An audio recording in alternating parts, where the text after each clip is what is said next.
함께 읽은 본문 말씀으로 입맞추고라는 제목으로 하나님의 말씀 나누도록 하겠습니다. 지금 마가복음이 이제 담임 목사님께서 여러분들과 새벽 예배 나누고 있습니다. 저는 오늘 이제 새벽 예배 말씀을 누가복음을 준비했습니다. 그 마가복음의 연장선 안에서 여러분들과 함께 이 누가복음 본문 말씀을 나누면서 여러분 마음속에 예수를 갈망하는 마음이 더욱더 오늘 하루 풍성케 되기를 바랍니다. 그럼 누가복음은요, 중요한 단어 한 가지, 그것은 하나님의 성취라는 성취, 하나님의 뜻이 온전히 이루어졌음을 이 온 땅 가운데 선포하는 성경 중 그것이 누가복음입니다. 누가복음은 누가가 썼고, 이 누가가 이 예수 그리스도에 대한 이야기를 듣고, 야, 이제 드디어 그 성경에서 이야기하고 있는 그 하나님의 나라가 온전히 이루어졌구나, 하나님의 성취가 시작되었고, 지금 그 시작됨으로 말미암아 그 누구도 막을 수가 없고, 이것은 온 열방을 향해서 퍼져가고 있고 나에게까지 이르렀구나. 그래서 누가복음과 사도행전을 같이 쓰게 됩니다. 그 가운데서 우리가 한 가지 꼭 기억할 것은 하나님의 기업이 있습니다. 여러분이 지금 기업을 운영하시는 분이 있으실 텐데요, 여러분이 기업의 오너고 그 기업의 책임자라면 한 가지 여러분에게 있을 수밖에 없는 책임이 있습니다. 그것은 그 기업을 망하지 않게 하는 것이에요. 여러분, 기업을 운영하는 자가 이 목표를 가질까요? 난 언젠가 이 기업이 망할 거야. 그렇지 않습니다. 기업을 운영하는 자라면 이 기업이 어떻게 하면 망하지 않을까를 날마다 24시간 내내 생각하고 고민하고 근심한다고 하시더라고요. 여러분, 성경에서 이렇게 얘기합니다. 우리가 하나님의 기업이다. 여러분은 하나님의 기업이신 줄 믿습니다. 우리가 하나님의 기업 그 자체입니다. 하나님이 그러기 때문에, 하나님이 우리를 기업 삼으셨기 때문에 하나님이 우리를 운영하시죠.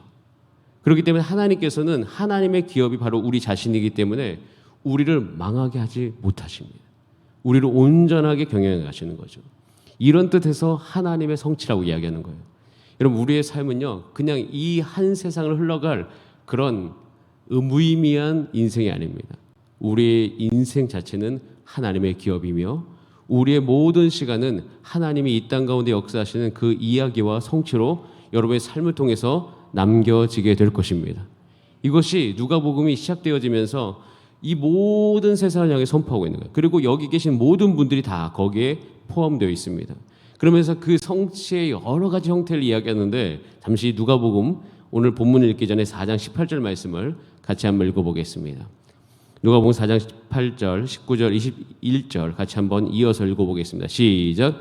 주의 성령이 내게 임하셨으니 이는 가난한 자에게 복음을 전하게 하시려고 내게 기름을 부으시고 나를 보내사 포로된 자에게 자유를, 눈먼 자에게 다시 보게 함을 전파하며 놀린 자를 자유롭게 하고, 19절에 보면 주의 은혜의 해를 전파하게 하려 하심이라 하였더라. 21절. 이에 예수께서 그들에게 말씀하시되 이 글이 오늘 너희 귀에 응하였느니라 하시니. 여러분, 이 말씀은 오늘 여러분 가운데도 적용되는 하나의 말씀입니다. 이 글이, 이 말이 오늘 너희에게 응하였다라고 되어 있어요. 그래서 이 귀에 응한 이 사건은요, 그 하나님의 나라가 우리 삶 가운데 파고듦을 이야기합니다. 그것은 예수님께서 주신 자유예요. 여러분, 예수 그리스도와 함께 살아가는 저와 여러분의 삶이 이 주님이 주시는 이 자유함으로 넘치는 그런 은혜와 기쁨이 있기를 간절히 바랍니다. 그래서 이 복음은 저와 여러분을 위한 것이에요. 예수님께서 말씀하십니다. 하나님의 나라가 너희에게 온전히 이르렀다. 자, 그런데 이 누가복음의 많은 이야기들이 이 두 가지의 대조를 이룹니다. 그것은 뭐냐면, 이렇게 하나님의 나라, 하나님의 회복, 예수 그리스도를 통하여서 말씀하신 대로 모든 자에게 이 복음이 전파되어지고 이 자유가 온 땅 가운데 정말 누리게 되는 것에 대한 그런 열망을 가지고 그 하나님의 나라가 우리의 삶을 향해서 들어오고 있어요. 그런데 그 들어오고 있음과 함께 충돌이 계속 일어나는 것을 보여줍니다. 한편에서 그 충돌이 오늘 그 본 말씀 36절에 나옵니다. 우리 같이 한번 읽어보겠습니다. 오늘 그 본 말씀 7장 36절 시작. 한 바리새인이 예수와 함께 잡수시기를 청하니 이에 바리새인의 집에 들어가 앉으셨을 때, 자, 본문을 잠깐 멈춰주시고요. 한 바리새인이 있습니다. 이 바리새인이 예수님에 대한 관심이 있었나 봅니다. 그래서 예수님을 자기와 함께 잡수시기를 식사 초대를 하셨죠. 그래서 바리새인의 집에 들어가 있어요. 자, 예수님과 바리새인이 있습니다. 예수님이 그때 굉장히 매력이 있으셨어요. 그래서 예수님은 많은 사람들에게 호기심을 이끌어냈습니다. 그래서 그 바리새인조차도 굉장히 예수 그리스도에 대해 호기심을 가지고 이 예수님을 받아들였어요. 자, 근데 바리새인과 예수님은 함께 거하는 게 어렵지 않겠습니까? 어려운 거예요. 충돌이 일어나고 있는 거예요. 근데 호기심을 가지고 있긴 한데 이 바리새인이 예수님을 계속 교제하면서 왜 자기 안에서 어떤 충돌을 느낄까요? 그럼 바리새인들의 특징이 있습니다. 바리새인들은요, 익숙한 거 좋아합니다. 바리새인들은 변화되는 것 별로 좋아하지 않습니다. 바리새인들은요, 자기의 기득권을 유지하는 거라면 선택하지만 자기의 기득권을 버리는 것인 거다, 아니면 자기가 지금까지 살아왔던 기득권이 사라지는 것을 원하지 않아요. 즉, 이 바리새인들이 예수 그리스도와 충돌이 일어난 여러 가지 이유 중에 가장 큰 이유는 문제 해결을 원하는데 예수 그리스도란 그 존재에 대해서는 그렇게 그 존재와 그렇게 연결되는 것은 원하지 않습니다. 그러니까 이 예수님이라는 것이 매력이 있어요. 예수님이 굉장히 매력적인데, 왜냐하면 자기가 갖고 있는 그 익숙한 것, 자기가 갖고 있는 그 기득권, 어떻게 하면 그것을 더 유지하고 싶을까, 여기에 관심이 있는 거예요. 여러분, 우리가 인생을 살아가면서 예수님을 그렇게 대할 때가 있습니다. 예수님을 향해서 문제 해결을 원하는데 예수님 자체를 원하지 않을 때가 있습니다. 근데 이것은요, 우리가 나이가 들면 들수록 우리 존재 안에도 있어요. 제가 아버지로 또 남편으로 살아갈 때 가족에게 섭섭한 경우가 있어요. 뭐죠? 나를 문제 해결의 대상으로만 보는 거예요. 문제만 해결해주고 끝인 거예요. 그럴 때 우리가 섭섭할 수 있잖아요. 우리가 살다 보면 그런 느낌이 있을 수 있습니다. 사실은 가족 안의 화목이라는 것은 단순히 어떤 문제 해결이 아니라 그 존재 간에 서로 상호작용하면서 이 존재 간에서 오는 풍성함 속에서 느껴지는 그 생명력, 이것이 사실 이 가족에서 중요한 가장 핵심적인 우리를 만족해 하는 것이죠. 마찬가지예요. 예수님도 이 땅 안에 그 생명 그 자체로 오셨습니다. 그래서 예수님은 어떤 문제 해결, 당연히 이게 들어가겠죠. 하지만 그거보다 예수 그리스도 자체를 받아들이는 것, 이 자체가 너무 중요한 거죠. 근데 예수님은 그렇게 오셨는데 바리새인은 그렇게 대하지 않은 거예요. 충돌이 일어나고 있는 것입니다. 자, 그런데 여기다가 한 가지 더 설상가상으로 또 다른 충돌이 올라옵니다. 자, 이것도 본 말씀 37절 우리 같이 한번 보겠습니다. 37절 한번 같이 읽어보겠습니다. 시작.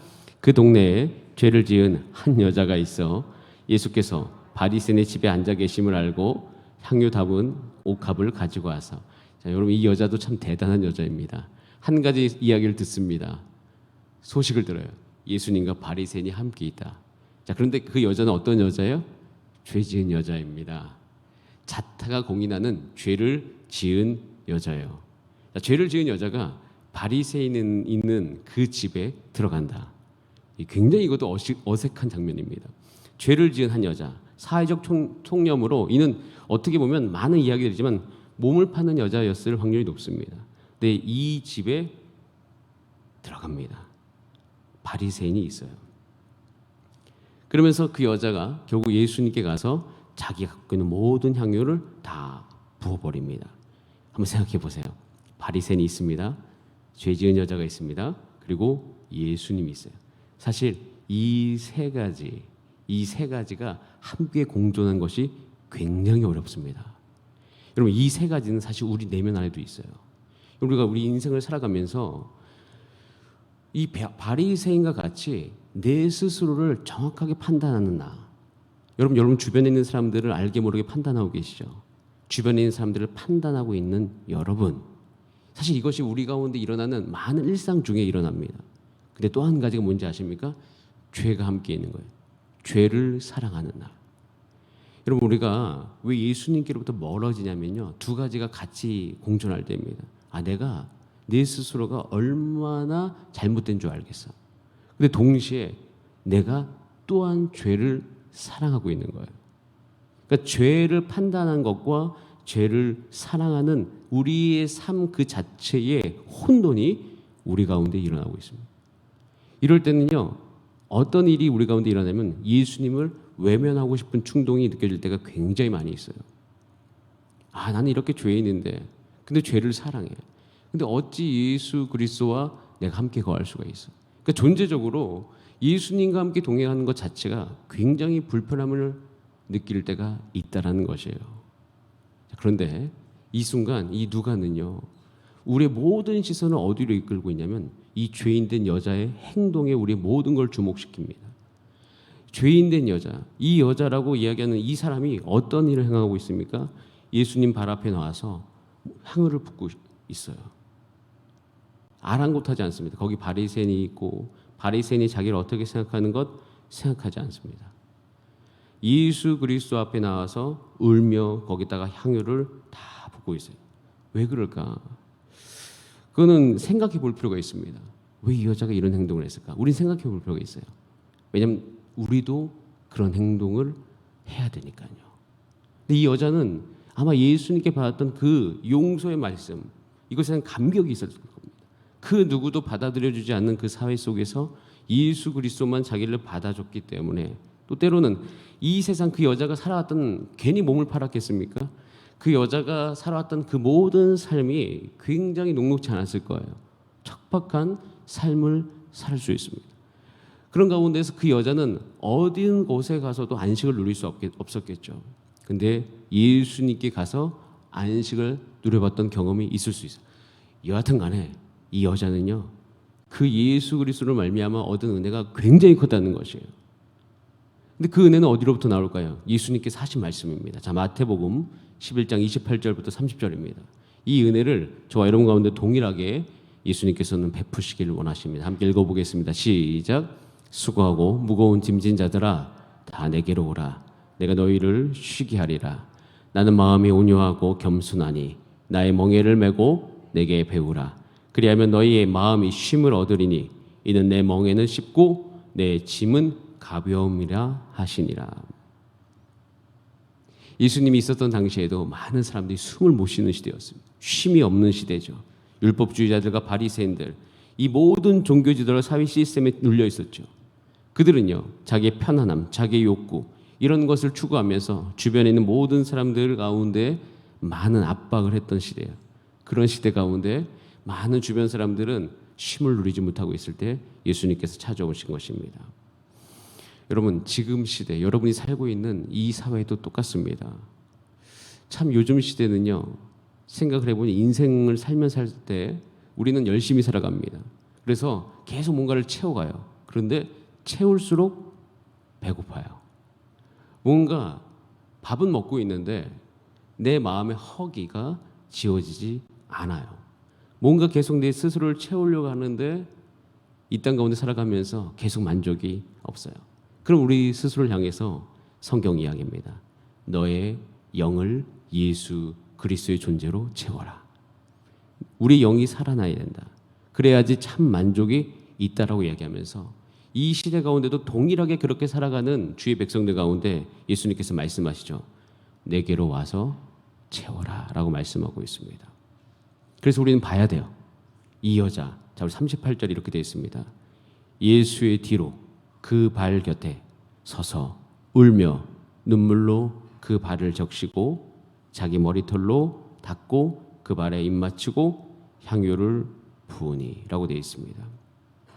여러분, 이 여자의 모습에 우리가 주목해 봐야 될 것은 뭐냐면 예수님께서는 우리 이 마음을 갖고 계십니다. 뭐냐면 예수님께서 이게 질문하셨죠. 오늘 마지막 절에, 야, 우리가 적게 빚진 자가 있고 많이 빚진 자가 있는데 모두 탕감해줬어.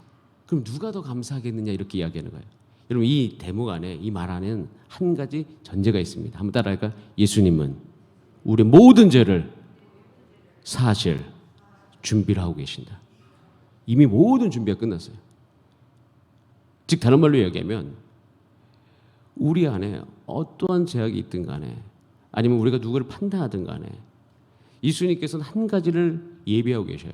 그건 뭐냐면 예수님은 예수님께 오는 모든 자를 온전하게 사하시기로 결정하셨습니다.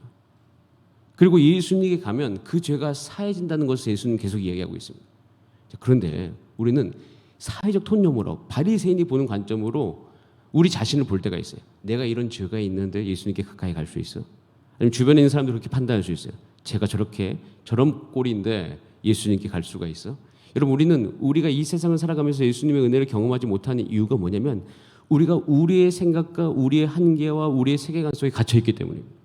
우리 스스로의 판단 속에서 나는 안 돼 또는 남은 안 돼 라는 생각을 할 때가 참 많이 있어요. 여러분, 바리새인이 이야기합니다. 야, 이 사람이 선지자가 맞는가?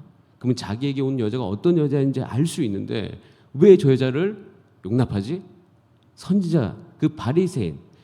여러분, 바리새인이 못 본 게 있죠. 그래서 예수님은 이 땅 가운데 있는 모든 죄를 사하시고 자유케 하시기 위해서 이 땅에 오셨다는 것을 못 보고 있는 것이에요. 여러분, 동일하게 우리도 우리 스스로를 향해서 못 보고 있을 때가 있습니다. 여러분이 지금 어떤 모습이든 간에, 여러분이 어떤 상태든 간에 우리는 우리 생각과 우리의 관심과 우리의 경험으로 우리 스스로를 판단할 때가 있어요. 난 딱 이 정도밖에 안 돼.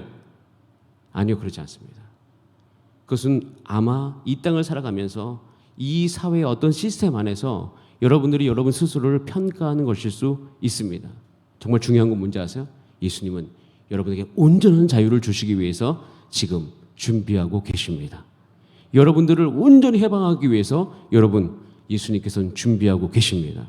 예수는 어디까지? 거기까지 온전히 모든 것을 탕감해주고 온전히 모든 것을 해방시키시고 우리로 하여금 큰 만족을 이룰 때까지 예수님은 우리를 채우시기로 준비하고 계셔요. 그렇기 때문에 우리는, 이 여자는 그걸 받아들인 거예요. 이 예수님이 자기를 온전히 채울 수 있다, 자기를 온전히 만족시킬 수 있다. 이렇게 허기져 있는데, 이렇게 지쳐 있는데, 이렇게 쉼이 필요한데, 그 누구도 주지 않는 인정이 내게 필요한데 예수님은 그것을 온전히 주신, 아마 예수님에 대해서 가장 잘 알았던 사람이 이 여인일 겁니다. 왜냐하면 예수님은 그런 마음을 갖고 계시니까. 여러분, 이 세상 속에서도 예수님을 잘 아는 저와 여러분이 되기를 간절히 원합니다. 예수님의 마음이 어디까지일까요?